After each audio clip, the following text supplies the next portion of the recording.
Bien, como dijimos al principio del programa, ha habido una noticia tranquilizadora, y es que los presidentes del Perú y Chile, además con la presencia de la presidenta electa de Chile, Michelle Bachelet, se reunieron en La Habana, en la reunión de CELAC, aprovecharon la reunión bueno, ya han acordado incluso hasta un procedimiento para la implementación, que es el adelanto de la reunión del 2+2, en la que van a participar los cancilleres y los ministros de defensa.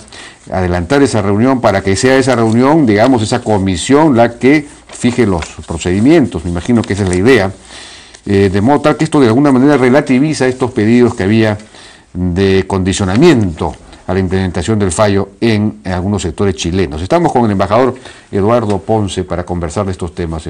Embajador, ¿qué tal? Buenas noches, Jaime. Bueno, ya esto tranquiliza un poco los ánimos, pero de todos modos es conveniente analizar un poco digamos, estos pedidos de condicionamiento que ellos hacían, ¿no? Por ejemplo, que el Perú debe suscribir la Convención del Mar antes de que empiece a ejecutar la sentencia, que el Perú debe modificar su constitución. Van Claveren dijo que eran necesarios cambios en la constitución peruana y cosas de ese tipo. El Perú, bueno, no puede aceptar esa clase de digamos, condicionamientos, pero es cierto que la Constitución peruana dice que el dominio marítimo del Estado comprende el mar adyacente a sus costas, así como su lecho y subsuelo, hasta la distancia de 200 millas marinas medidas desde las líneas de base que establece la ley. El dominio marítimo, el Estado ejerce en su dominio marítimo, es decir, hasta las 200 millas, el Estado ejerce soberanía y jurisdicción. Pero según la Convención del Mar, esa soberanía solo se ejerce hasta las 12 millas, entiendo, y después es una zona económica exclusiva en la que el Estado tiene derechos económicos sobre los recursos que están ahí, pero no tiene soberanía total. Entonces, el Perú tiene que modificar su constitución para, digamos, aplicar el fallo en primer lugar y en general para adecuarse a la Convención. Bueno, no necesariamente. En realidad, estos llamados condicionamientos constituyen una fraseología que se está aplicando en una especie de debate que ha ido en aumento y que naturalmente se está condicionando recíprocamente, porque a declaración de un lado corresponde la declaración del otro, y si se va subiendo de tono, entonces llegamos a una escalada que nos conduce exactamente al lugar opuesto al que queremos llegar, ¿no? Eso es lo que ha venido ocurriendo. Y yo me felicito verdaderamente de que hoy día en La Habana, tal vez relajados por el ambiente caribeño, los presidentes se han juntado, pero además con la presidenta electa Bachelet, y han adoptado esta decisión de convocar adelantadamente, como tú vienes de decir, al mecanismo 2+2, que me parece una buena idea porque tiene el nivel político necesario como para que se vea entre ministros lo que se tenga que hacer, ¿no?, para ejecutar el fallo en la forma más pronta, gradual en lo que sea necesario, y con la buena intención a que ha aludido el presidente Humala, que en lenguaje internacional se traduce por la buena fe, que es absolutamente indispensable. Ahora, es en ese contexto que se han hecho estas declaraciones en Chile respecto de la necesidad de cambiar la Constitución del Perú en lo que se refiere al concepto y a la institución del dominio marítimo, que está referido evidentemente a toda la zona marítima, que no hace diferencias, ¿no? Claro. Sin embargo, en el punto 178 de la sentencia, la Corte, como probablemente hayas visto, yo escribí algo en Perú 21 hoy día,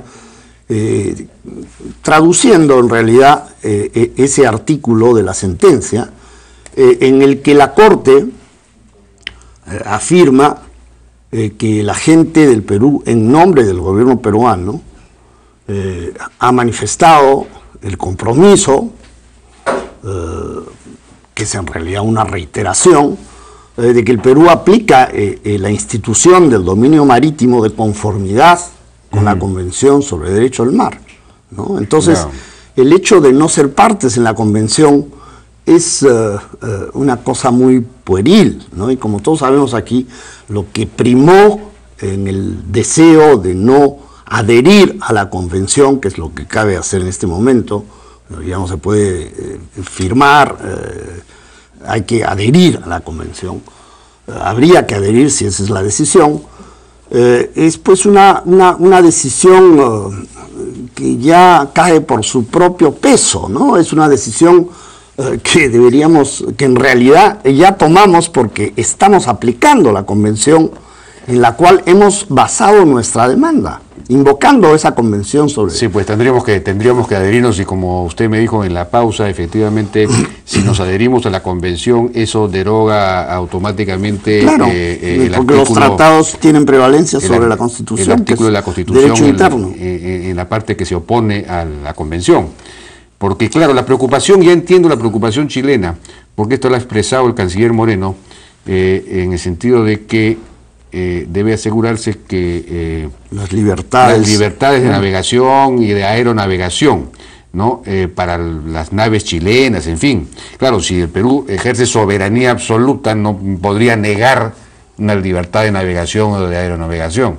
Entonces, me imagino que por ahí va la preocupación chilena. La preocupación tiene que ir por ahí, porque aquí han habido voces en el sentido de que a partir de la 1080 lo que la Corte nos había concedido es mar territorial. Eso se ha escrito y se ha dicho. Entonces, bueno, pero el propio artículo 54 de la Constitución del Perú dice: en su dominio marítimo el Estado ejerce soberanía y jurisdicción, sí, pero agrega, sin perjuicio de las libertades de comunicación internacional, de acuerdo con la ley y con los tratados ratificados por el Estado. O sea que la propia Constitución del Perú, aún con su texto actual, está asegurando esas libertades para Chile o para cualquier otro país. Sin duda. Entonces, no hay problema por ese lado. Yo tengo aquí el punto 178 de la sentencia, en cuya parte final, ¿no?, se dice que el Perú reclama un dominio marítimo de 200 millas.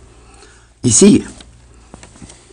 El agente del Perú formalmente declaró, en representación de su gobierno, que el término dominio marítimo utilizado en la Constitución peruana se aplica de una manera coherente con las zonas marítimas que establece la Convención de Derecho al Mar de 1982.